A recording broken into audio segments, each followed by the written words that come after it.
Alright mga brothers, welcome back sa ating FKM Falcon X400 serye.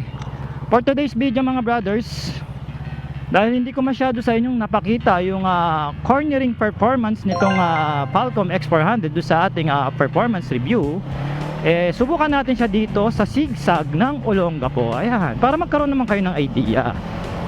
So maganda yung mga turns and twisty dito sa amin at may enjoy nyo. Pero syempre kailangan alalay lang din naman yung patakbo dahil delikado rin dito kasi bundok tong dadaanan namin o dadaanan natin. So subukan natin siya ngayon. And by the way mga brothers on the wheel, 11 AM na ngayon. At isusoli na rin kasi natin tong motor at naisip ko na ganoon na nga rin, subukan na natin siya. Ayan, wow, sarap